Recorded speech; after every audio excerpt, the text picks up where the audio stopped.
असहयोग आंदोलन था, उसमें ब्रिटिश जो सरकार थी उसमें जो असहयोग करने की बात थी, उसमें एक चीज ये भी जो है तय किया गया था कि विधानसभा जो थे, विधान परिषदें जो थी उनका बहिष्कार किया जाएगा। तो एक तरीके से जो विधान परिषदों के बहिष्कार को लेकर कांग्रेस के अंतर्गत एक वैचारिक स्तर पर एक मतभेद की स्थिति थी। तो ये जो मतभेद था वो सीआर दास के द्वारा था। सीआर दास का जो मानना ये था कि जो है कांग्रेस के जो कार्यकर्ता हैं या ये कांग्रेस को विधान परिषद जो चुनाव है, मतलब 1919 के एक्ट के द्वारा जो विधान परिषदों के जो चुनाव जो होने थे उसमें कांग्रेस को प्रतिभाग करना चाहिए। और एक तरीके से जो आंदोलन का जो एक आयाम है, मतलब या ये कहें कि एक राष्ट्रीय जो स्वतंत्रता, हमारा जो आंदोलन है स्वतंत्रता, उसको विधान परिषदों के माध्यम से भी कांग्रेस को चलाना चाहिए। लेकिन सीआर दास और जो है कांग्रेस के जो अन्य नेता हैं उनके बीच में एक मतभेद की स्थिति रहती है और उनके द्वारा प्रारंभिक स्तर पर जो है हम ये कहें कि असहयोग आंदोलन का एक तरीके से विरोध किया जाता है 1900 और बाद में जो असहयोग आंदोलन का जो प्रस्ताव है। तो यहाँ अगर हम असहयोग आंदोलन से थोड़ा सा अगर पहले की अगर हम बात करें, क्योंकि गांधी जी द्वारा ये घोषणा की गई थी फरवरी के प्रथम सप्ताह में, 1 फरवरी 1922 को, कि अगर 7 दिन के अंदर जो राजनीतिक बंदी हैं वो अगर रिहा नहीं किए जाते हैं और जो राष्ट्रीय जो प्रेस थी, जो उस समय जो सरकार के द्वारा जो प्रेस पर नियंत्रण लगाया गया था जो राष्ट्रीय आंदोलन की खबरों को दबाने के लिए, अगर उस पर से सरकार ने प्रतिबंध नहीं हटाया तो महात्मा गांधी जो है एक सामूहिक रूप से कर न अदाई करने का एक आंदोलन चलाएंगे। और वो आंदोलन जो चलाया जाना था वो बारडोली जो है गुजरात के सूरत में बारडोली जगह है, वहां से चलाया जाना था। तो गांधी जी ने कहा कि बारडोली से वो एक सविनय अवज्ञा आंदोलन छेड़ देंगे। लेकिन इसी दौरान एक घटना जो है 5 फरवरी 1922 की चौरी चौरा कांड हो जाता है और एक आकस्मिक जो है तौर पर गांधी जी के द्वारा असहयोग आंदोलन को वापस ले लिया जाता है। तो एक तरीके से यहाँ हम देखें कि जो एकदम आकस्मिक तरीके से आंदोलन जो समाप्त हो जाता है, तो उससे जो राष्ट्रवादी जो नेता हैं जो उस आंदोलन में एक तरीके जोश से काफी भाग लेते हैं, जो राष्ट्रीय जो युवा हैं, जो छात्र जो हैं, जो अपने विद्यालय जो उन्होंने छोड़ा था, एक तरीके से उनके अंदर एक निराशा की स्थिति उनके अंदर उत्पन्न हो जाती है। तो जो असहयोग आंदोलन है और जो असहयोग आंदोलन जैसे एक तरीके से समाप्त होता है, तो उसके बाद राष्ट्रीय संघर्ष के हमको एक तरीके से नए नए रूप यहाँ दिखाई देते हैं। तो असहयोग आंदोलन एकाएक समाप्त हो जाता है, तो कांग्रेस के अंतर्गत जो है राष्ट्रीय आंदोलन को आगे किस तरीके से जारी रखा जाए, इसको लेके एक वैचारिक मतभेद की स्थिति उत्पन्न हो जाती है। जैसे कि असहयोग आंदोलन के दौरान एक ये प्रस्ताव पारित किया गया था कि जो कांग्रेस है जो 1919 के एक्ट के द्वारा जो विधान परिषदों के चुनाव होने थे उनमें जो है उनका बहिष्कार करेगी। लेकिन जो सीआर दास थे उनका ये मानना था कि जो विधान परिषदें हैं उनको भी कांग्रेस को जो है एक राष्ट्रीय आंदोलन के दौरान जो है उनको भी एक राष्ट्रीय जो है संघर्ष का उनको केंद्र बनाना चाहिए और जो कांग्रेस है उसका विधान परिषदों के चुनाव को प्रतिभाग करना चाहिए। साथ में दूसरे अन्य जो नेता थे, जो अन्य राष्ट्रवादी, जिनमें राजेंद्र प्रसाद, राजा गोपालाचारी जैसे ये नेता थे, इनका मानना था कि कांग्रेस अगर जो है विधान परिषदों में भाग लेती है तो जो गांधीवादी जो है तरीके से वो जो है गांधीवादी जो रचनात्मक कार्य है उनमें व्यवधान उत्पन्न होगा एक तरीके से। तो यहाँ जो है ये एक वैचारिक संघर्ष की स्थिति जो है वो असहयोग आंदोलन के दौरान ही दिखाई देती है। तो ये सारी चीजें, ये जो हम जो स्वराज पार्टी है उसकी गठन जो होता है उसमें हम अभी इस चीज को और क्लियर करेंगे। दूसरी एक धारा जो है राष्ट्रीय संघर्ष की, यहाँ ये हमको दिखाई देती है कि जो युवा जो थे जिन्होंने असहयोग आंदोलन के दौरान भाग लिया था, तो उनके द्वारा एक निराशा की स्थिति उत्पन्न होती है और गांधीवादी जो रणनीति थी, जो स्वतंत्रता आंदोलन के दौरान गांधीवादी जो अहिंसा का उनके द्वारा रास्ता था, उससे एक तरीके से युवाओं में निराशा की स्थिति उत्पन्न होती है। तो वो जो है क्रांतिकारी तरीके से भारत को स्वतंत्र कराने का प्रयास करते। तो एक तरीके से यहाँ देखें, एक धारा जो है भारत को स्वतंत्र कराने के लिए, यही कहें राष्ट्रीय आंदोलन की एक धारा जो है वो गांधी है, दूसरी जो युवाओं के द्वारा होती है। तो आगे हम देखेंगे हिंदुस्तान रिपब्लिकन एसोसिएशन की और भगत सिंह जैसे क्रांतिकारी, महान क्रांतिकारी जो थे, उनके द्वारा क्रांतिकारी गतिविधियों के माध्यम से भारत को स्वतंत्र कराने की कोशिश की गई। वही कांग्रेस के जो अन्य नेता थे, उनके द्वारा विधान परिषदों में भाग लेकर जो है विधान परिषद को जो है राष्ट्रीय आंदोलन का एक तरीके से वहां जाके राष्ट्रीय आंदोलन को उन्होंने जो है चलाया, लोगों को राजनीतिक रूप से जागृत किया।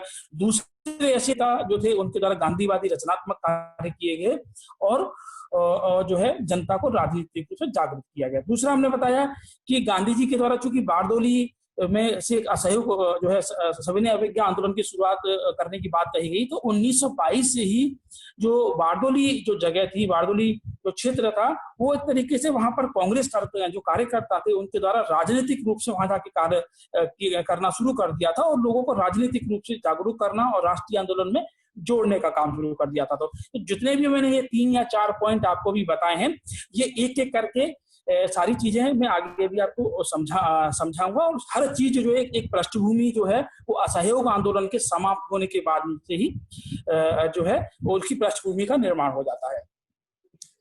तो एकाएक असहयोग आंदोलन के जो समाप्त होने के बाद में जो कांग्रेस पार्टी कांग्रेस के अंतर्गत ये एक वैचारिक संघर्ष की स्थिति थी, जिसमें CR दास और मोतीलाल नेहरू का ये मानना था कि विधान परिषदों में प्रवेश कर लिया जाना चाहिए और वहां जाकर असहयोग करना चाहिए। तो ये लोग जो कहलाए ये परिवर्तनवादी कहलाए।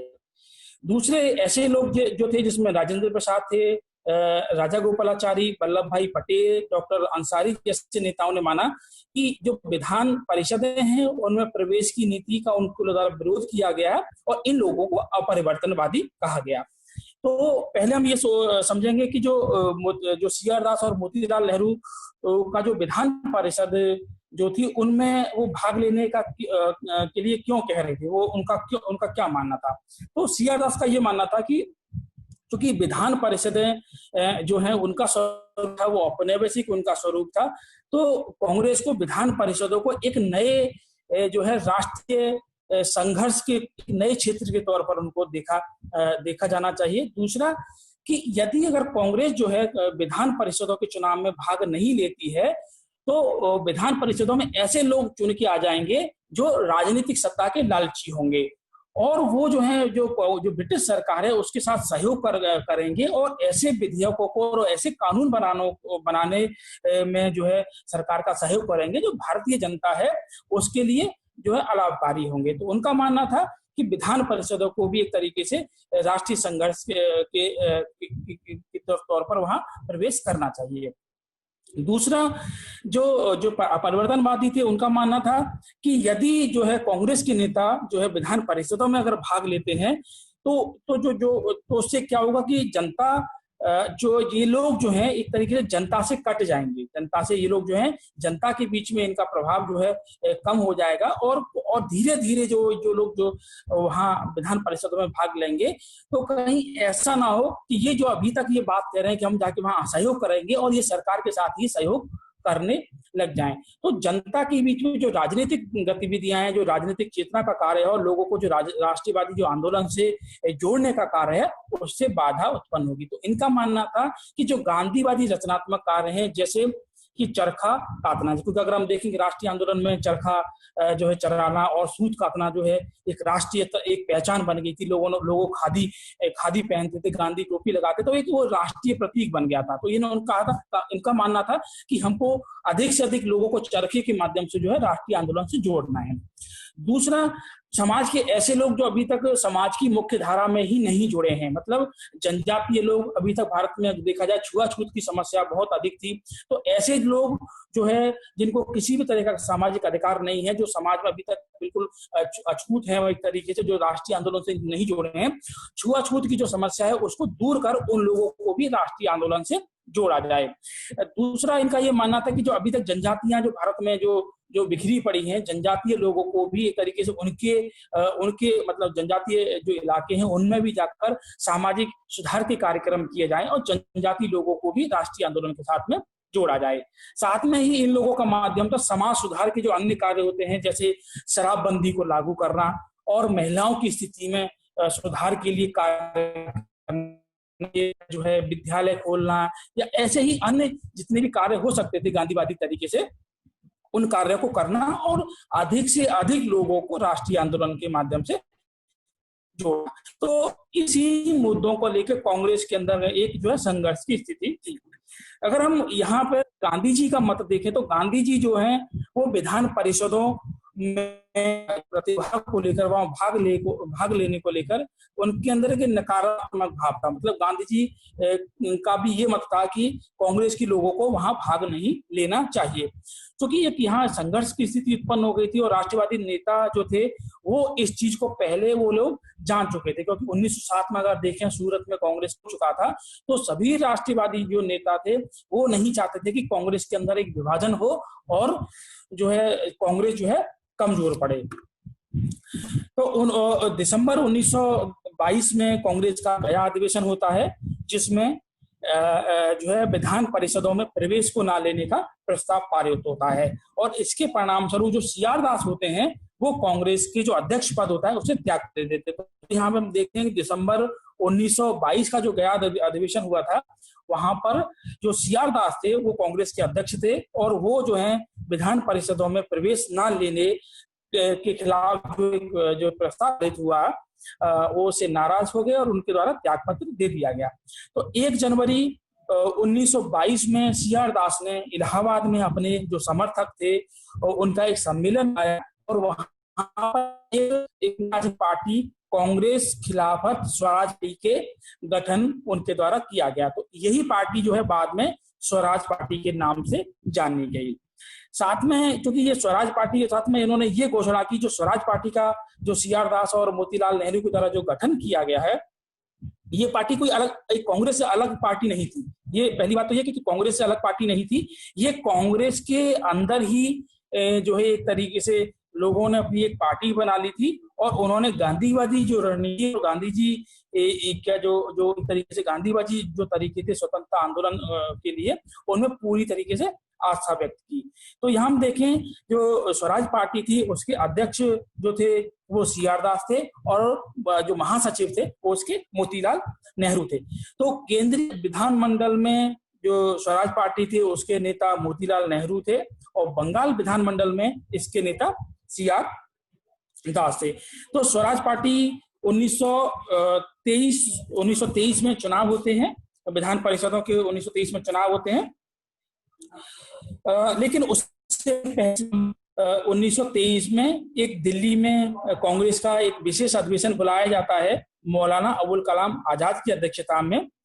तो उसमें कांग्रेस में जो एक वैचारिक संघर्ष की स्थिति उत्पन्न होती है, तो उसमें यह तय किया जाता है कि कांग्रेस जो है उसने जो है कार्यक्रम जो था विधान परिषदों में जो प्रवेश की जो मांग थी स्वराज पार्टी की, उस मांग को मान लिया था। साथ में ही एक तरीके से यहाँ जो दोनों नेता थे, स्वराज पार्टी के नेता और जो कांग्रेस के अन्य नेता थे, उन्होंने एक दूसरे के कार्यक्रमों का समर्थन किया। तो स्वराज पार्टी के जो नेता थे उन्होंने गांधीवादी जो रचनात्मक कार्य जो लोग करना चाह रहे थे उनका एक तरीके से उनका समर्थन किया और कांग्रेस के जो अन्य नेता थे जो परिवर्तनवादी, उन्होंने पार्टी की जो नीतियां थी उनका समर्थन किया। तो यहाँ कांग्रेस पार्टी जो है एक तरीके से जो है टूटने से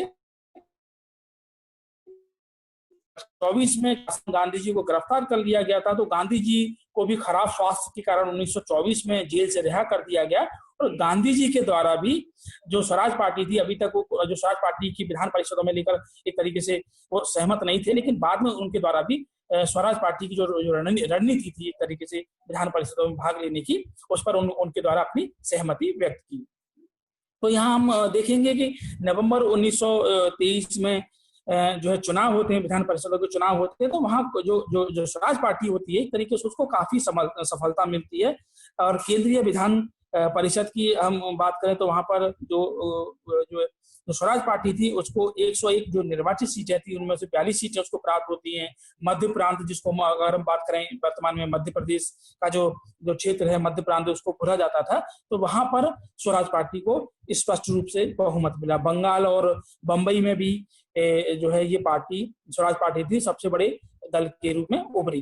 तो स्वराज पार्टी बेसिकली जब जो है विधान परिषद में पहुंच गई तो इन लोगों का जो मेन काम ये होता था कि ये लोग जो है जो सरकार का बजट होता था उस सरकार के बजट को अस्वीकृत कर देते थे, और जो वायसराय होता था उस जो अपने विशेष अधिकार के माध्यम से उसको पारित कराता था। एक तरीके से ये विधान परिषदों में जाकर जो सरकार का वास्तविक जो चरित्र था, औपनिवेशिक चरित्र था, उसको उजागर करते थे। दूसरा, ऐसे कानून जो भारतीय जनता के लिए हानिकारक, उन भी ये एक तरीके से उनको पारित कराने में व्यवधान उत्पन्न करते थे। तो ऐसी जो विधान परिषदों की जो कार्रवाई होती थी वो जो है एक तरीके से न्यूज पेपर में, समाचार पत्रों में, लेखों में छपती थी, और जो राजनीतिक रूप से जो जागरूक लोग थे उनके अंदर एक राष्ट्रीयवादी चेतना का एक तरीके से संचार होता था।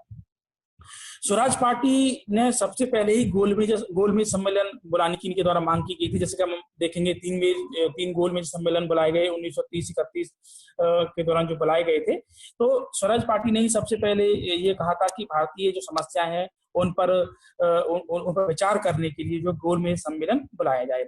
1925 में जो मोतीलाल नेहरू जो स्वराज पार्टी थी उसके महासचिव थे, उन्होंने जो स्क्रीनिंग एक कमेटी थी, सरकार की कमेटी थी, उसकी इनके द्वारा सदस्यता ग्रहण की गई। क्योंकि जो कमेटी, स्क्रीनिंग कमेटी तो भारतीय जो सेना के जो थी उसके भारतीयकरण के लिए गठित की गई थी। तो उस कमेटी की सदस्यता जो है मोतीलाल नेहरू के द्वारा स्वीकार की गई। स्वराज पार्टी की सबसे बड़ी सफलता 1925 में विट्ठल भाई पटेल, ये गुजरात के नेता थे विट्ठल भाई पटेल, इनको केंद्रीय विधानसभा का अध्यक्ष बनवाने में इनको सफलता मिली। तो ये बहुत इंपॉर्टेंट पॉइंट पूछा जाता है कि जो है स्वराज पार्टी के द्वारा 1925 में किसको केंद्रीय विधानसभा का अध्यक्ष बनाने में सहायता जो है सफलता मिली, तो वो विट्ठल भाई पटेल। तो ये कंफ्यूज मत होना वल्लभ भाई पटेल और विट्ठल भाई पटेल में, आप ये थोड़ा इसको ध्यान रखिएगा। साथ ही जो है इनके द्वारा जिनके द्वारा संविधान बनाने की, स्वराज पार्टी के द्वारा संविधान बनाने की मांग की गई थी, संविधान सभा बनाने की। बाद में हम देखेंगे 1925 में ही जो है सी आर दास की मृत्यु हो गई, और सी आर दास की मृत्यु, चूंकि सी आर दास स्वराज पार्टी के अध्यक्ष थे, तो जब एक तरीके से सी आर दास की मृत्यु हो गई तो जो स्वराज पार्टी थी उसको बहुत बड़ा धक्का लगा। क्योंकि जो स्वराज पार्टी थी उसकी जो विधानसभा में जो राजनीति जो लोग करते थे, एक तरीके से वो जो एक संगठन बना के करते थे, क्योंकि अन्य दल भी होते थे, तो उन सहयोग के माध्यम से ही वो विधान परिषदों में सरकार की जो नीतियां थी, सरकार के जो कार्यक्रम थे, उनमें वो रोड़ा अटकाते थे, एक तरीके से वहां वो असहयोग करते थे। लेकिन बाद में जो है कुछ लोग, ऐसे लोग जो है धीरे धीरे विधान परिषदों में चुनकर आने लगे जो अंग्रेज सरकार, जो ब्रिटिश सरकार थी उसके समर्थक थे, या ये कहें कि जो सत्ता के लक्षित लोग थे, वो लोग जो है धीरे धीरे विधान परिषदों में आने लगे। स्वराज के भी जिनके द्वारा बाद में जो आयोग की नीति, सहयोग की नीति अपनाना शुरू कर दिया था। 1926 में कांग्रेस के द्वारा स्वराज जो पार्टी के जो नेता जो लोग थे, जो स्वराज थे, उनको यह आदेश दिया गया कि आप जो है परिषद से बाहर निकल आए, और क्योंकि आप लोग जो है सरकार के सहयोग जो है सरकार के साथ जो आप असहयोग जो करना चाहिए था वो आप नहीं कर पा रहे हैं। तो धीरे धीरे हम देखते हैं कि आगे भी ये पार्टी जो है 1927 के दौरान जो है साइमन कमीशन गठन होता है, साइमन कमीशन का भी ये लोग विरोध करते हैं, और धीरे धीरे एक तरीके से जो स्वराज पार्टी होती है वो धीरे अपनी जो रणनीति होती है, जो अपना जो एजेंडा लोग बनाते हैं उससे दूर हटते जाते हैं। और बाद में जो सविनय अवज्ञा आंदोलन जो शुरू हो जाता है, उसमें गांधी जी के द्वारा एक तरीके से यह आह्वान किया जाता है कि स्वराज पार्टी के लोग जो है वो विधान परिषदों से पूरी तरह बाहर आ जाएं और सविनय अवज्ञा आंदोलन के साथ जुड़ जाएं। तो इस पार्टी का जो है अंत हो जाता है। यहाँ हम बात करेंगे काकोरी कांड की, जो 1925 में हुआ था। देखिए, जैसा कि अभी मैंने बताया कि असहयोग आंदोलन के दौरान जो है एकाएक स्थगित हो जाने के युवा जो थे एक तरीके से असंतोष की भावना थी। तो अगर हम इसको देखें 1905 के जो है बंगाल आंदोलन के बाद अगर हम अगर तुलना करें तो बंगाल विभाजन के बाद भी जो युवाओं में एक असंतोष की स्थिति हुई थी और उसके बाद जो भी भारत में क्रांतिकारी गतिविधियां शुरू हुई थी। तो ऐसी ही जो क्रांतिकारी गतिविधियां असहयोग आंदोलन के एकाएक समाप्त होने के बाद शुरू होती हैं। तो यहाँ जो क्रांतिकारी गतिविधियां जो शुरू होती हैं प्रारंभ में, जो है हम देखें तो एक तरीके से हिंदुस्तान रिपब्लिकन एसोसिएशन की स्थापना 1924 में कानपुर में होती है और सचिंद्रनाथ सान्याल और योगेश चंद्र चटर्जी जैसे जो क्रांतिकारी युवा थे वो जो है इसके साथ एक तरीके से उन्होंने इस जो है हिंदुस्तान रिपब्लिकन जो था HRA जिसको हिंदी बोलते हैं शॉर्ट फॉर्म में, उसकी स्थापना की थी। साथ में ही अन्य जो क्रांतिकारी नेता थे जैसे राम प्रसाद बिस्मिल और भगत सिंह और सुखदेव, भगवती चरणपुरा, चंद्रशेखर आजाद, ऐसे जो क्रांतिकारी जो थे, युवा क्रांतिकारी थे, उनके द्वारा भी इस जो पार्टी जो थी हिंदुस्तान रिपब्लिकन उसमें प्रतिभाग किया गया था। तो यहाँ जो क्रांतिकारी युवा थे उनका एक तरीके से ये मानना था कि जो गांधी जी की जो अहिंसात्मक जो संघर्ष की जो नीति है उससे वो एक तरीके से असंतोष उनके अंतर्गत उत्पन्न हो गया था। उनका ये मानना था कि अहिंसा के जो तरीके हैं उससे भारत को आजाद नहीं कराया जा सकता। भारत को आजाद जो कराया जा सकता है वो बम और जो पिस्तौल की रणनीति है, क्रांति जो तरीके हैं हिंसा के माध्यम से एक तरीके से भारत को आजाद कराया जा सकता है। तो जो क्रांतिकारी जो युवा क्रांतिकारी थे उनको अपनी गतिविधियां चलाने के लिए एक तरीके से हथियारों की आवश्यकता थी। तो हथियारों के लिए जो है एक तरीके से धन की आवश्यकता होती है। तो उनके द्वारा इस अपनी जो धन एकत्रित करने के लिए सरकारी जो कोष था उसको लूटने की एक तरीके से उसको निशाना बनाने की उनके द्वारा योजना बनाई गई। तो 9 अगस्त 1925 को हिंदुस्तान रिपब्लिकन एसोसिएशन मतलब HRA के जो क्रांतिकारी थे उनके द्वारा सहारनपुर लखनऊ लाइन पर काकोरी जो है जाने वाली जो मालगाड़ी थी जो है उसको उनके द्वारा लूट लिया गया। और ये जो मालगाड़ी थी वो 8 डाउन मालगाड़ी थी। और उसके बाद में जो ये घटना हो जाती है, काकोरी कांड हो जाता है, उसके बाद 29 लोग जो क्रांतिकारी गिरफ्तार किए जाते हैं और उनमें से मुख्य रूप से 4 जो क्रांतिकारी जो थे उनको जो है फांसी की सजा दी जाती है, जिसमें मुख्य रूप से राम प्रसाद बिस्मिल इनको गोरखपुर में फांसी दी जाती है, अशफाक उल्लाह खां को फैजाबाद में, रोशन लाल को नैनी में और राजेंद्र लहरी को ये गोंडा में फांसी दी जाती है।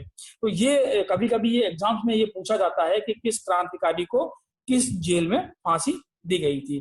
तो जैसे मैंने बताया राम प्रसाद बिस्मिल जो है गोरखपुर में, अशफाक उल्लाह खां फैजाबाद में, रोशन लाल नैनी जो है इलाहाबाद के पास में नैनी है, और हमारी जो है हमारी 42.5 डिग्री की जो लाइन है भारत को जो तरीके से हम बात करें, जो भारत का जो टाइम लाइन डिसाइड होता है वो नैनी के पास से ही होता है, और राजेंद्र लहरी को गोंडा से। तो कांग्रेस के द्वारा क्योंकि कांग्रेस जो है एक तरीके से अहिंसात्मक, गांधी जी की जो है एक तरीके से हिंसा में विश्वास नहीं करती थी, लेकिन क्योंकि युवा क्रांतिकारी थे और जो लोग थे, कांग्रेस के लोग थे, वो इनकी जो बलिदान की जो एक तरीके से जो इनके बलिदान से वो लोग भी काफी प्रभावित थे। तो मोतीलाल नेहरू की अध्यक्षता में काकोरी जो कांड में जो लोग गिरफ्तार किए गए थे उनको बचाने का, या ये कहें कि उनको केस जो है एक तरीके से केस जो है उनका लड़ा गया था। तो इसके लिए एक कमेटी गठन की गई थी, उसके अध्यक्ष मोतीलाल नेहरू थे। अब हम बात करेंगे साइमन कमीशन की। तो जैसे कि अभी मैंने बताया कि 1919 के जो अधिनियम था उसमें ये निर्धारित किया गया था कि विधान परिषदों के चुनाव होंगे, और साथ में 1919 के अधिनियम में ये भी प्रावधान किया गया था कि 10 वर्ष के पश्चात जो अधिनियम जो है उसकी समीक्षा की जाएगी। लेकिन 1929 में ब्रिटेन में आम चुनाव होने वाले थे उनके यहाँ पर, तो ब्रिटेन ने 10 वर्ष से पूर्व ही मतलब 1927 में ही साइमन कमीशन की घोषणा कर दी थी। साइमन कमीशन के जो विरोध था, उसका विरोध का सबसे बड़ा कारण यही था कि इसमें एक भी भारतीय सदस्य नहीं था। मतलब ये जिसमें जितने भी सदस्य थे वो सारे यूरोपीय सदस्य थे। तो भारत में जो असंतोष था साइमन कमीशन को लेकर, सबसे बड़ा असंतोष यही था कि किसी भारतीय को इस योग्य नहीं समझा गया कि वो जो है भारत जिस कमीशन को भारत में एक तरीके से राजनीतिक जो है जो कार्यक्रम थे जो सरकार के द्वारा 1919 के एक्ट की जो समीक्षा की जानी थी, किसी भारतीय को इस योग्य नहीं समझा गया कि वो इस कमीशन में वो भाग ले सके। तो सबसे बड़ा जो एक तरीके से विरोध था वो यही था। तो क्वेश्चन में जो प्रश्न ये पूछा जाता है कि अन्य ऑप्शन भी दिए होते हैं, तो सबसे जो नियरेस्ट ऑप्शन होगा और सबसे बड़ा कारण यही था कि किसी भारतीय को साइमन कमीशन में जगह नहीं दी गई थी। तो 1927 में ये साइमन कमीशन की घोषणा होती है और 1927 में ही कांग्रेस का एक मद्रास अधिवेशन होता है, जिसमें हर तरीके से साइमन कमीशन का जो 1927 का जो कांग्रेस का मद्रास अधिवेशन होता है वो डॉक्टर अंसारी की अध्यक्षता में होता है, और इसमें प्रत्येक स्थिति में और प्रत्येक प्रकार से और प्रत्येक जगह पर साइमन कमीशन के जो है बहिष्कार का निर्णय लिया जाता है। तो यहाँ हम एक चीज देखेंगे कि जो साइमन कमीशन का जो विशेष तौर पर उद्देश्य ये था कि जो 1919 का जो एक्ट जो लागू किया गया था उसके माध्यम से प्रांतों में द्वैध शासन की व्यवस्था लागू की गई थी। तो यहाँ द्वैध शासन थोड़ा सा हम समझ लें कि जो प्रांतीय स्तर पर द्वैध शासन में एक हस्तांतरित विषय थे और एक आरक्षित विषय थे। तो जो आरक्षित जो विषय होते थे उनमें जो गवर्नर जनरल होता था वो अपने परिषद के माध्यम से उन पर जो कार्यवाही होती थी करता था, और जो हस्तांतरित जो विषय होते थे उसमें जो विधान परिषद के जो लोग होते थे, जो मंत्री जो वहां जो चुने जाते थे, और उनके माध्यम से जो गवर्नर जनरल उन पर कार्रवाई करता था। तो एक तरीके से जो है वहां द्वैध शासन की व्यवस्था जो है प्रांतों में लागू की गई। तो जो साइमन कमीशन था उसका यही उद्देश्य था, जो ब्रिटिश भारतीय जो प्रांत हैं उनमें सरकार कैसी चल रही है, द्वैध शासन के जो लागू किया गया उसके माध्यम से सरकार कैसी चल रही है उस स्थिति का पता लगाया जाए।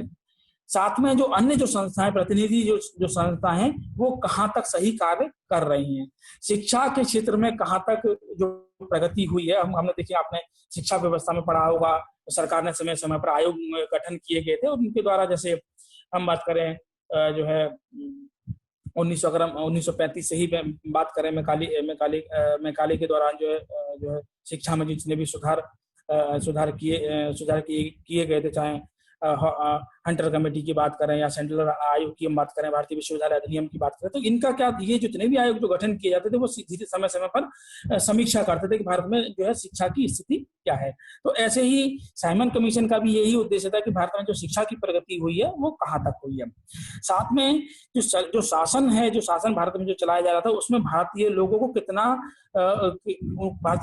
उनको प्रतिभाग किया जाए, मतलब भारतीय लोगों को कितना उसमें प्रतिनिधित्व दिया जाए, या उत्तरदायी शासन का जो सिद्धांत था उसको कितना बढ़ाया जाए या उसको सीमित रखा जाए, या उसमें क्या परिवर्तन किया जाए। तो मुख्य रूप से साइमन कमीशन का ये उद्देश्य था। तो जो साइमन कमीशन है जो 3 फरवरी को बम्बई, ये मुंबई की जगह बम्बई पढ़िएगा इसको, क्योंकि पहले बम्बई प्रांत ही बोला जाता था। तो बम्बई में 3 फरवरी को 1928 को साइमन कमीशन भारत पहुंचा। जिस दिन साइमन कमीशन बंबई पहुंचा उस दिन पूरे भारत में, पूरे देश में हड़ताल का आयोजन किया गया था। तो साइमन कमीशन बंबई के बाद में लाहौर पहुंचा, जहां बाद में जो है एक तरीके से लाहौर में लाला लाजपत राय की अध्यक्षता में, एक तरीके से उनके नेतृत्व में जो है साइमन कमीशन का विरोध का जो आयोजन किया गया। वहां पर पुलिस ने जो लाठीचार्ज किया उसमें लाला लाजपत राय जो है बुरी तरीके से घायल हुए। दिसंबर 1928 में उनकी मृत्यु हो गई। और उसके बाद में साइमन कमीशन जो है वो लखनऊ भी पहुंचता है। लखनऊ में भी साइमन कमीशन का विरोध किया जाता है, जिसमें गोविंद वल्लभ पंत और जो पंडित जवाहरलाल नेहरू होते हैं। तो यहाँ भी पुलिस लाठीचार्ज करती है और गोविंद वल्लभ पंत और जवाहरलाल जो नेहरू हैं उनको भी काफी चोटें आती हैं। अगर हम साइमन कमीशन की बात करें, तो साइमन कमीशन जब भारत आया था तो भारत में साइमन कमीशन को एक तरीके से साइमन कमीशन को लेकर भी एक तरीके से वैचारिक संघर्ष की स्थिति थी। कुछ लोगों का मानना था कि जो है साइमन कमीशन आया है उसका स्वागत किया जाए। तो ऐसे लोग जो तरीके से सत्ता के करीब लोग थे, जो अंग्रेजों के समर्थक लोग थे, उनका इसके द्वारा स्वागत किया गया, जिनमें अगर हम बात करें पूंजीपति लोग जो थे, जमींदार लोग थे, कुछ देसी जो रियासत थी उनके जो नरेश थे उनका भी समर्थन किया गया। साथ में बंबई में साइमन कमीशन के सहयोग के लिए एक कमेटी गठित की गई थी। वो कमेटी डॉक्टर बी.आर. अम्बेडकर की अध्यक्षता में गठित की गई थी, जो है तो जो है सॉरी एक कमेटी बनाई गई थी। बी.आर. अम्बेडकर उस कमेटी में एक सदस्य के तौर पर थे। तो यहाँ हम देखें कि बी.आर. अम्बेडकर ने एक तरीके से यहाँ जो कांग्रेस जो साइमन कमीशन था उसके साथ में एक तरीके से सहयोगात्मक उनके द्वारा रवैया रहा था।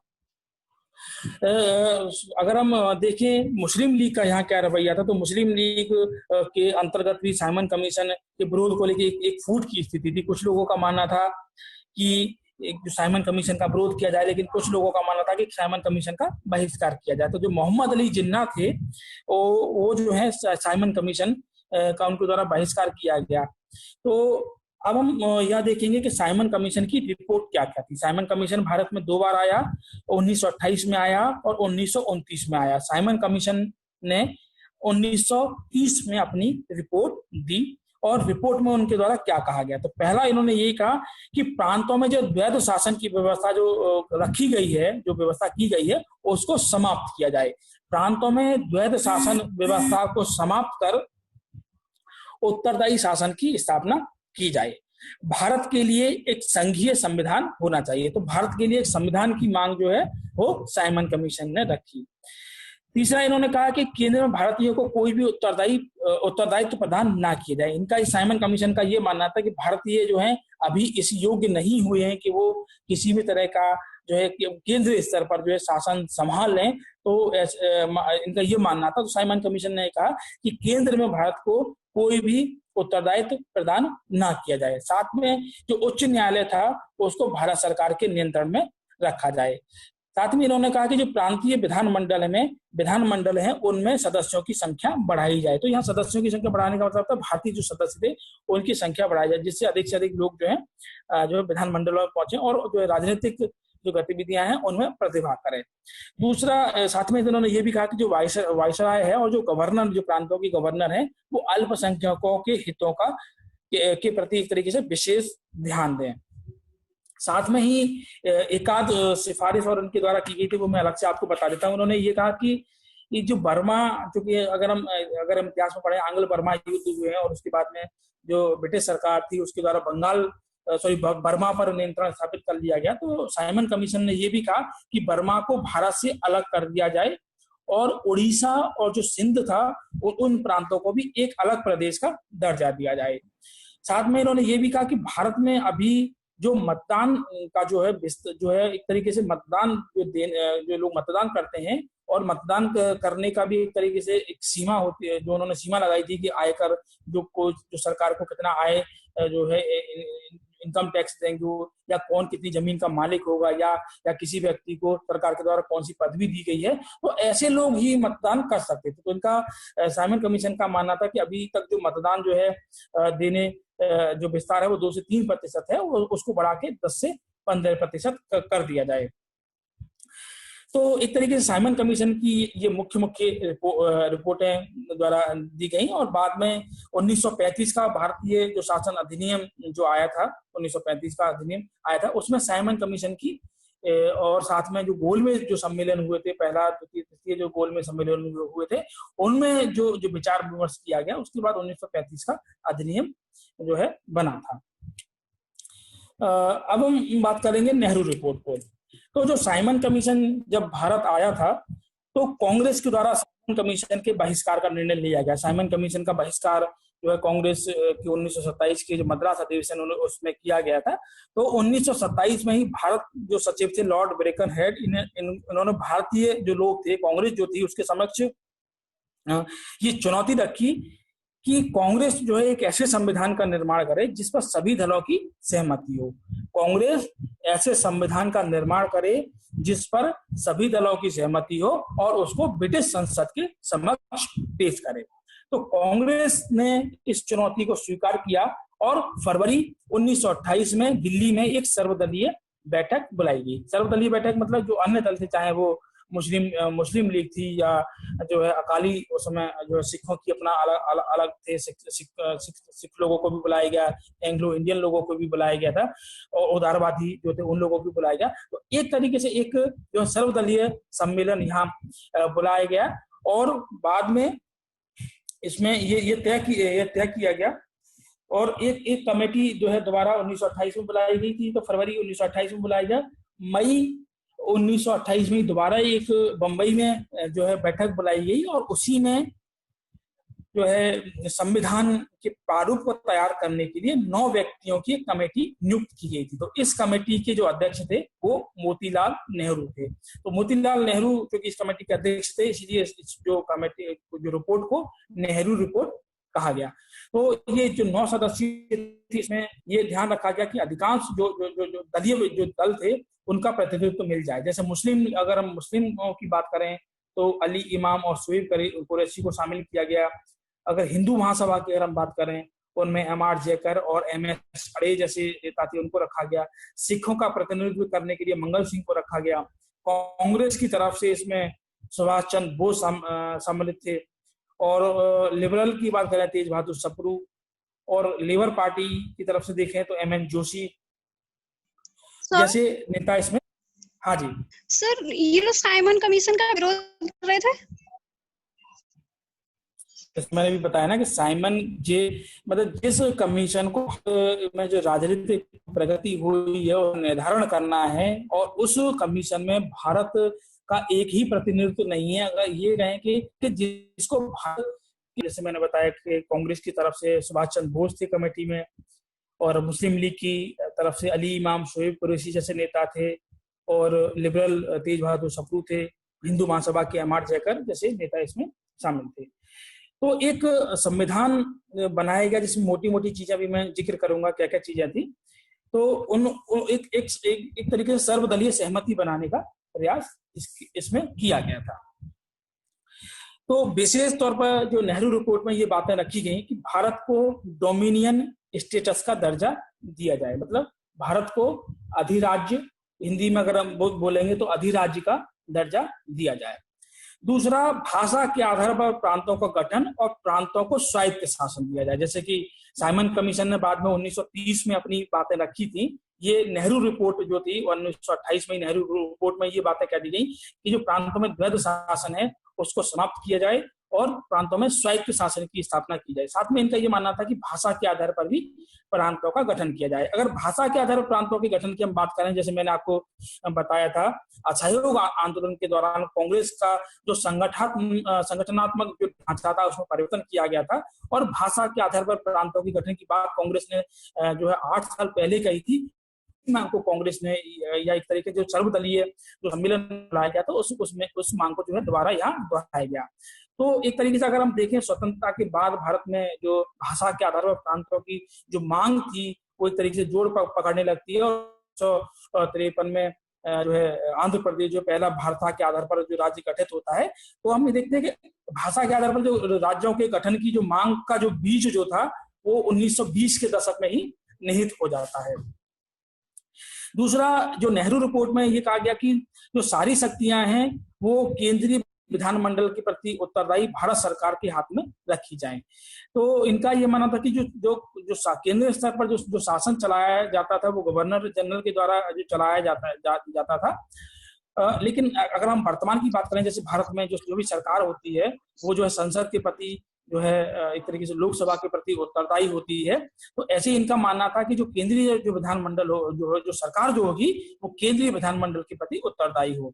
दूसरा, इनका मानना ये था कि जो केंद्र जो सरकार है या ये जो ब्रिटिश शासन है उसको विदेशी मामले और सुरक्षा के संबंध, मतलब भारत की जो सुरक्षा के मामला और विदेशी जो इंटरनेशनल जो रिलेशन है, उन दो मामलों को छोड़कर सारे जो मामले हैं वो जो विधानमंडल जो होगा, जो उत्तरदायी जो विधानमंडल के प्रति जो उत्तरदायी सरकार होगी उसके हाथ में, मतलब उनके हाथ में दे दिए जाने चाहिए।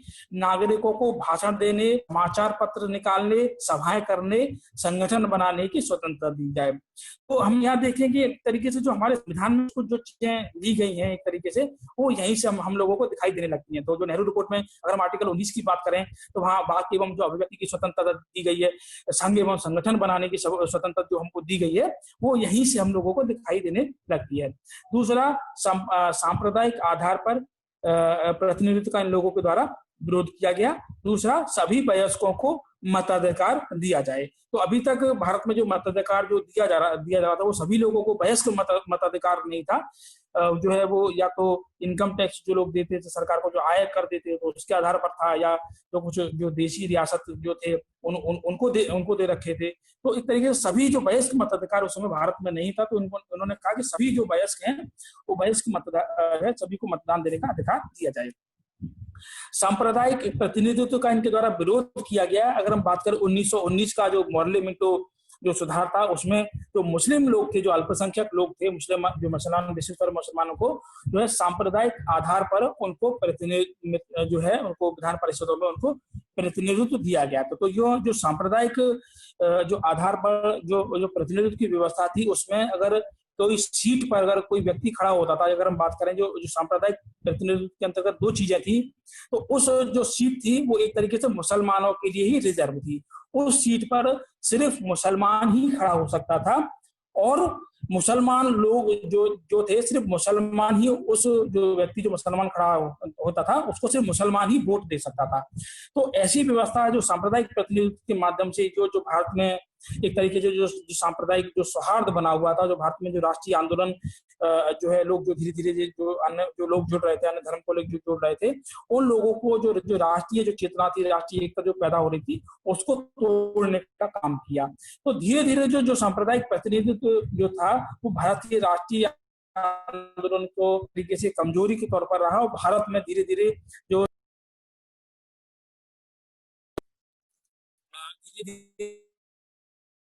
1947 देखते हैं कि भारत का जो विभाजन होता है उसको उनके बीच जो है जो ब्रिटिश सरकार थी उसके द्वारा यहीं से रोपित कर दिए जाते हैं। तो बाद में अगर हम देखें 1919 के एक्ट में जो है अन्य जो लोग थे, जैसे अगर हम सिखों की बात करें और जो है एंग्लो इंडियन की बात करें, उनको भी सांप्रदायिक आधार पर जो है प्रतिनिधित्व देने की बात की जाती है। और 1900 और द्वितीय गोलमेज सम्मेलन होते हैं, उसमें भी जो है सांप्रदायिक आधार पर जो है प्रतिनिधित्व देने की बात की जाती है, जिसमें विशेष तौर पर जो दलित जो लोग थे उनको सांप्रदायिक जो है प्रतिनिधित्व देने की बात की जाती है। इसी के लिए ही जो सांप्रदायिक जो जिसको पंचायत बोला जाता है, सांप्रदायिक कम्युनल अवार्ड जिसको बोला जाता है, वो जो है सरकार के द्वारा दिया गया, और बाद में गांधी जी के द्वारा इसका विरोध किया गया था, उनके द्वारा अमरण अनशन प्रारंभ किया गया था। और बाद में पूना पैक्ट के माध्यम से डॉक्टर अंबेडकर और महात्मा गांधी जी के बीच में पैक्ट होता है, और जो दलित लोग थे उनको सांप्रदायिक जो है प्रतिनिधित्व की व्यवस्था ना कर उनके लिए कुछ सीटों का आरक्षण उनके लिए कर दिया जाता है। तो एक तरीके से जो सांप्रदायिक जो प्रतिनिधित्व जो था वो एक धर्म के व्यक्ति को दूसरे धर्म से लड़ाने का, उनको तोड़ने का की व्यवस्था थी। साथ में ही हिंदू धर्म के जो लोग थे, अभी तक ऐसे लोग जो अछूत थे या जिनका सामाजिक जो प्रतिनिधित्व नहीं था, उनको हिंदू धर्म से एक तरीके से अलग करने का भी जो सरकार के द्वारा ये व्यवस्था इसमें की गई थी। साथ में इसमें जो है साइमन कमीशन जो है नेहरू रिपोर्ट में ये कहा गया कि महिलाओं के लिए भी समान अधिकार हों। दूसरा, धर्म का राज्य से पृथक्करण किया जाए। जैसे कि अगर हम भारतीय संविधान की प्रस्तावना की बात करें, तो जो भारतीय संविधान की प्रस्तावना में तो भारत को धर्मनिरपेक्ष जो है एक तरीके से, या पंथ निरपेक्ष जो भारत को राज्य घोषित किया गया है, तो उसकी व्यवस्था भी यहीं से जो है शुरू हो जाती है कि भारत जो धर्म का है राज्य से पृथक्करण किया जाए, मतलब धर्म जो राज्य जो है वो धर्म के प्रति तटस्थता का भाव अपनाए। तो यहाँ जो नेहरू रिपोर्ट जो प्रस्तुत की जाती है उसमें जो एक तरीके से जो डोमिनियन स्टेटस की बात की जाती है, यहाँ भारत को अधिराज्य का दर्जा दिए जाने की लोग मांग करते हैं। लेकिन जो युवा नेता होते हैं जवाहरलाल नेहरू और सुभाष चंद्र जो बोस हैं, वो कांग्रेस पर ये दबाव डालते हैं कि कांग्रेस जो है वो डोमिनियन स्टेटस की मांग ना कर, वो पूर्ण स्वराज की मांग करे। पूर्ण स्वराज का मतलब यहाँ होता है एक तरीके से पूर्ण स्वतंत्रता की मांग करे कि हमको पूर्ण स्वतंत्रता चाहिए। तो यहाँ अगर हम देखें कि एक तरीके से यहाँ कुछ मांगों पर तो विचार जो है वो सरकार का जो है जो जितने भी सर्वदलीय जो सम्मेलन होता है उसमें कुछ मांगों को लेकर तो विचार जो बन जाता है।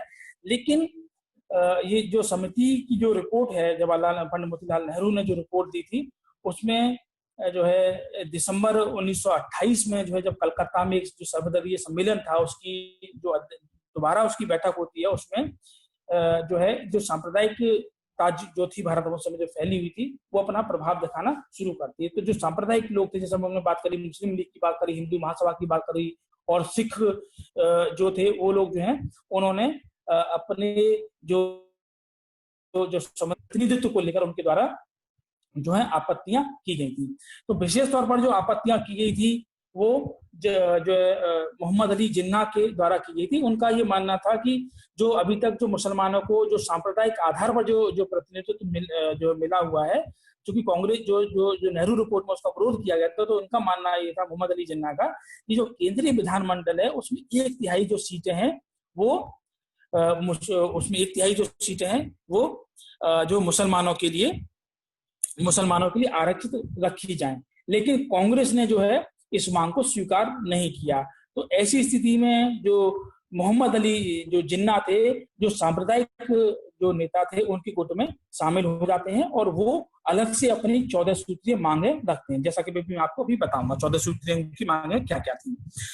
तो यहाँ पर मुद्दे जो है जो सुभाष चंद्र बोस और जवाहरलाल नेहरू जैसे युवा नेता, उनका मानना था कि डोमिनियन जो स्टेटस है उसकी जगह कांग्रेस को पूर्ण स्वराज की मांग करनी चाहिए, और उन्होंने कांग्रेस पर यह दबाव डाला कि वो अपना लक्ष्य जो है वो पूर्ण स्वराज घोषित कर दे।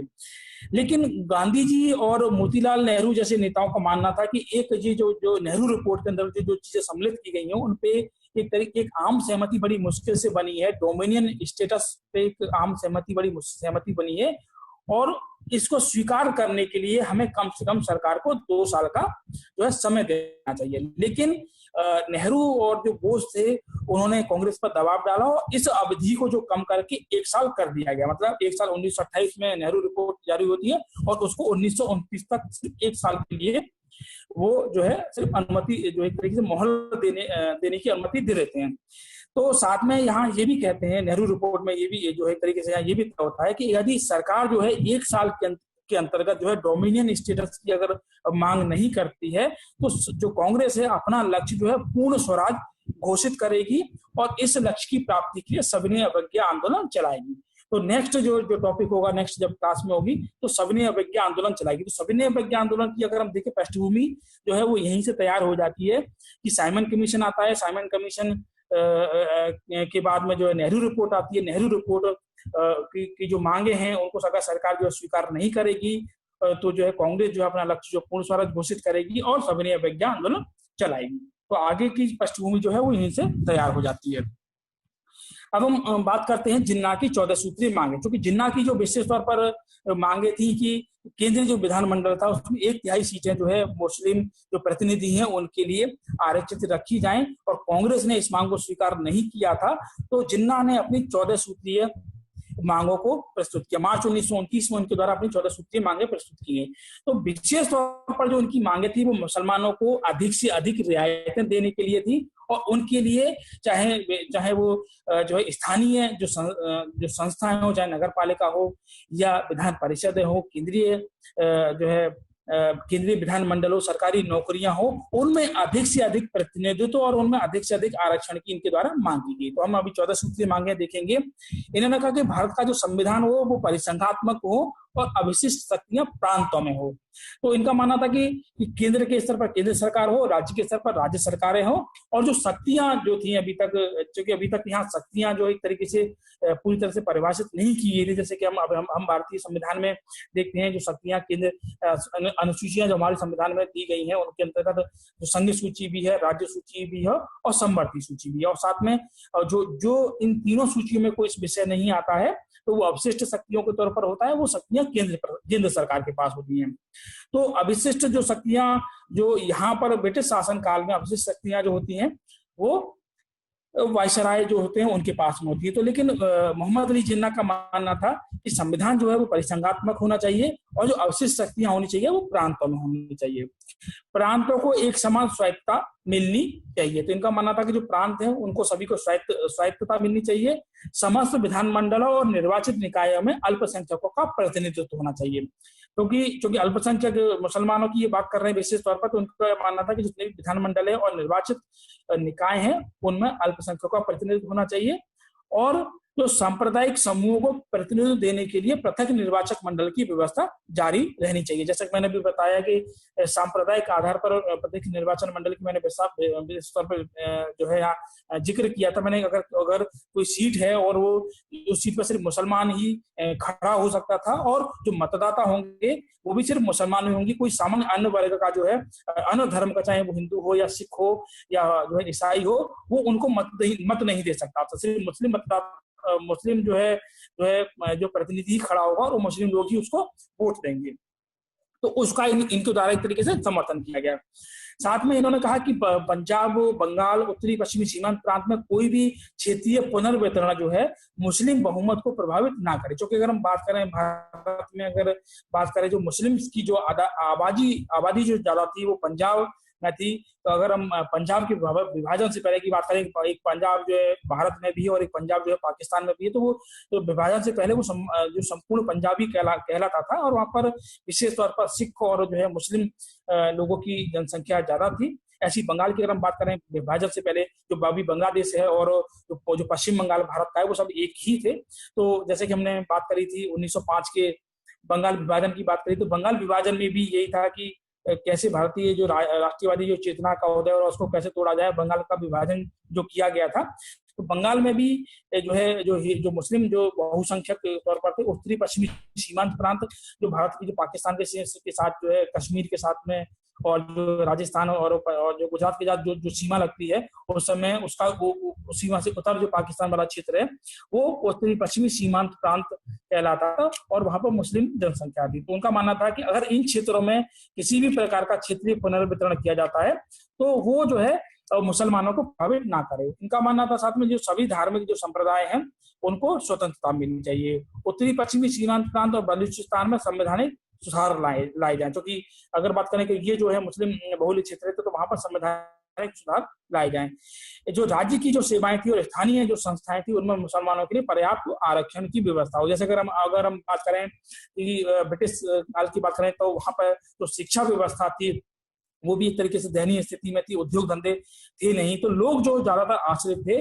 वो जो मतलब मध्यम वर्ग के जो लोग जो आश्रित थे वो सरकारी नौकरियों पर ही आश्रित थे। तो सरकारी नौकरियों के लिए भी उस समय एक मारामारी की स्थिति रहती थी।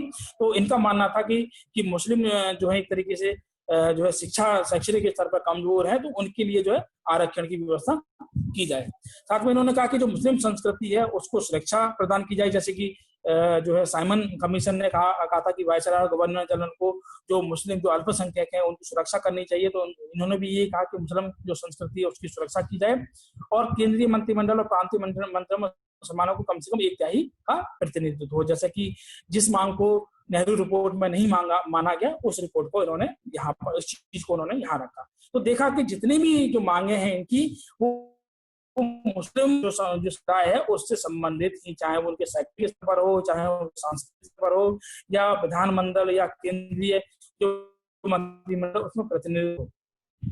साथ में इन्होंने कहा कि केंद्रीय विधानमंडल द्वारा भारतीय परिषद की इकाई व राज्यों की सहमति के बिना में कोई संशोधन ना हो। और साथ में ये भी कहा कि अगर कोई प्रस्ताव पारित, अगर कोई प्रस्ताव में 1/4 सदस्य किसी विशेष संप्रदाय के अगर 1/4 सदस्य उस प्रस्ताव के विरोध में है तो वो जो है प्रस्ताव पारित नहीं होना चाहिए। तो बात करते हैं कांग्रेस का लाहौर अधिवेशन 1929 की। जैसा कि मैंने बताया कि लास्ट में हमने देखा कि कांग्रेस नेहरू और जो है जवाहरलाल नेहरू और बोस जैसे जो युवा जो नेता थे, राष्ट्रवादी नेता थे, उन्होंने कांग्रेस पर ये दबाव डाला कि कांग्रेस जो अभी तक उसने अपना लक्ष्य जो है नेहरू रिपोर्ट में अधिराज्य या डोमिनियन स्टेट्स का जो निर्धारित किया था वो जो है उसको पूर्ण स्वराज घोषित करे और सरकार जो है यदि जो 1 साल के अंतर्गत जो नेहरू रिपोर्ट को स्वीकार नहीं करती है तो जो सविनय अवज्ञा उसको और पूर्ण जो स्वराज की मांग प्राप्त करने के लिए सविनय अवज्ञा आंदोलन चलाए। तो कांग्रेस का लाहौर अधिवेशन 1929 में होता है, दिसंबर 1929 में कांग्रेस का लाहौर अधिवेशन होता है जिसमें कि अध्यक्ष जो हैं वो गांधी जी चुने जाते हैं। लेकिन गांधी जी ने जो है वो जवाहरलाल नेहरू को अपनी जगह जवाहरलाल नेहरू को उस जो अधिवेशन होता है उसका अध्यक्ष इनके द्वारा बना दिया जाता है। नेहरू रिपोर्ट को लागू करने की अवधि जो है 1928 में नेहरू रिपोर्ट में दी जाती है सरकार को 1 साल का, वो अवधि जो है वो समाप्त हो जाती है और कांग्रेस जो है अपनी पूर्ण स्वतंत्रता की मांग को बुलंद करती है। तो 31 दिसंबर 1929 को मध्य रात्रि में कांग्रेस के अध्यक्ष जवाहरलाल नेहरू ने लाहौर में रावी नदी के तट पर भारतीय स्वतंत्रता का झंडा फहराया था। और 2 जनवरी को कांग्रेस की जो नई कार्यकारिणी की जो बैठक गठन हुआ, जो जवाहरलाल नेहरू की अध्यक्षता में गठन हुआ, उसमें यह प्रस्ताव पारित किया गया कि 26 जनवरी 1930 को पूर्ण स्वाधीनता दिवस जो है पूरे भारत में मनाया जाएगा। तो इस जो पूर्ण स्वाधीनता दिवस मनाया जाना था, तो उसके लिए गांधी जी के द्वारा जो है पूर्ण स्वराज की शपथ तैयार की गई थी। तो साथ में ये भी निर्धारित किया गया, तो अब से जो है हर 26 जनवरी को जो है ये जो शपथ जो थी वो दोहराई जाएगी और जो 26 जनवरी को ही भारत जो अपना जो है स्वतंत्रता दिवस के तौर पर मनाएगा। तो 1947 तक जो है हर साल जो है 26 जनवरी को ही जो है ऐसे पूर्ण स्वराज दिवस, ऐसे स्वतंत्रता दिवस के तौर पर मनाया जाता रहा है। और स्वतंत्रता के बाद अगर हम देखें, भारत का जो नया संविधान जो लागू हुआ था वो भी 26 जनवरी 1950 को लागू हो गया था। तो ऐसी स्थिति में अगर हम बात करें कि भारत को जो क्योंकि हम स्वतंत्रता दिवस तो बनाते आ रहे थे 26 जनवरी से, और भारत जो स्वतंत्र हुआ था 15 अगस्त को, तो ऐसी स्थिति में 26 जनवरी को चूंकि भारतीय संविधान जो है लागू हुआ और भारत जो है स्वतंत्र जो है गणतंत्र के तौर पर जो है भारत ने गणतंत्र की जो व्यवस्था को अपनाया, तो 26 जनवरी को भारतीय संविधान लागू होने के उपलक्ष्य में जो है 26 जनवरी से प्रत्येक वर्ष जो है ऐसे गणतंत्र दिवस के तौर पर मनाया जाता है। अब हम बात करेंगे बारदोली सत्याग्रह की। जैसे कि मैंने स्टार्टिंग जब क्लास हम लोग शुरू कर रहे थे, असहयोग आंदोलन के दौरान मैंने बताया था कि गांधी जी के द्वारा 1 फरवरी 1922 में ये घोषणा की गई कि राजनीतिक बंदियों को अगर रिहा नहीं किया गया सरकार के द्वारा और प्रेस पर जो प्रतिबंध लगाए गए हैं अगर वो नहीं उठाए जाते हैं, तो वो एक संपूर्ण जो है कर न अदाई करने का आंदोलन चलाएंगे और वो आंदोलन जो है बारदोली से चलाएंगे और एक तरीके से सविनय अवज्ञा आंदोलन वो चलाएंगे। तो 1922 के बाद से ही जो बारदोली जो था वहां पर एक राजनीतिक गतिविधियों का केंद्र बन गया था। कांग्रेसी जो कार्यकर्ता थे वो जो है वहां पर जो एक तरीके से राजनीतिक गतिविधियों का संचालन कर रहे थे और जो उस क्षेत्र के जो लोग थे उनको राजनीतिक तौर पर जागृत कर रहे थे और गांधीवादी जो रचनात्मक कार्य थे वहां पर उनका संचालन कर रहे थे। तो इस क्षेत्र में 1922 के बाद से ही लेकर एक राजनीतिक काफी अधिक स्तर पर राजनीतिक चेतना थी और राजनीतिक गतिविधियों का ये जो है केंद्र बन गया था। 1928-29 के आसपास 1928-27-28 से ही जो है वैश्विक स्तर पर एक आर्थिक मंदी की स्थिति जो है उत्पन्न हो जाती है। अगर हम बात करें गुजरात का जो इलाका है वहाँ कपास काफी अधिक पैदा होती थी और क्योंकि कपास जो है वहाँ के जो किसान थे उनका जो है मुख्य जो है कृषि का जो साधन जो एक तरीके से उत्पाद था और उसकी मांग वैश्विक स्तर पर कपास की जो मांग कम होने के कारण जो है किसानों को कपास का जो है मूल्य जो है वो कम। लेकिन सरकार क्या किया गया कि कम जो ऐसी स्थिति में लगान में और वृद्धि कर जो लगान की गई थी 30% की लगान में वृद्धि की गई थी। तो कांग्रेस के जो वहां पर जो नेता थे कांग्रेस के जो कार्यकर्ता थे वो भी वहां कार्य कर रहे थे और क्योंकि किसान से राजनीतिक जागृति वहां आ गई थी, राजनीतिक चेतना वहां पर किसानों में आ गई, वो किसानों ने जो है लगान वृद्धि का विरोध किया और कांग्रेस के जो नेता थे उन्होंने किसानों की ओर से कांग्रेस के नेताओं ने सरदार वल्लभ भाई पटेल को आंदोलन का नेतृत्व करने के लिए उनसे आमंत्रित किया, उनसे अनुरोध किया। तो 1928 में जो सरदार पटेल वहां पहले ही पहुंच गए थे, लेकिन 1928 में गांधी जी भी बारदोली पहुंचे और उन्होंने घोषणा की कि अगर यदि सरदार पटेल को अगर गिरफ्तार कर लिया जाता है तो वो किसान जो आंदोलन है बारदोली जो किसान जो सत्याग्रह आंदोलन है उसका वो नेतृत्व करेंगे। तो यहाँ देखिए बारदोली की जो औरतें थी उन्होंने पटेल जो थे सरदार जो पटेल थे उनको सरदार की उपाधि दी, तो उसके बाद से ही उनके नाम के आगे सरदार वल्लभ भाई पटेल जो है लगाना शुरू हो गया था। तो बाद में एक तरीके से वहां राजनीतिक जो है आंदोलन वहां शुरू हो जाता है और गांधी जी भी पहुंच जाते हैं, कांग्रेस के बड़े बड़े नेता वहां होते हैं, तो सरकार पर एक दबाव की स्थिति होती है और ये मुद्दा जो है प्रांतीय जो विधान जो परिषदें हैं उनमें भी उठाया जाता है। तो सरकार पर एक दबाव की स्थिति वहां उत्पन्न हो जाती। तो एक न्यायिक अधिकारी ब्लूमफील्ड और एक जो राजस्व अधिकारी मैक्सवेल को मामले की जांच के लिए नियुक्त किया जाता है और उनके द्वारा ये कहा जाता है कि जो 30% लगान की जो वृद्धि की गई है वो बहुत अधिक है और वो लगान को घटाकर जो बढ़ोतरी है उस लगान की वृद्धि को घटाकर 6.03 करने की सिफारिश करते हैं सरकार को। तो सरकार के द्वारा जो है ये वृद्धि जो है इतनी कर दी जाती है और ये जो आंदोलन है वो समाप्त हो जाता है। आज की क्लास आपकी जो है यहीं तक रहेगी।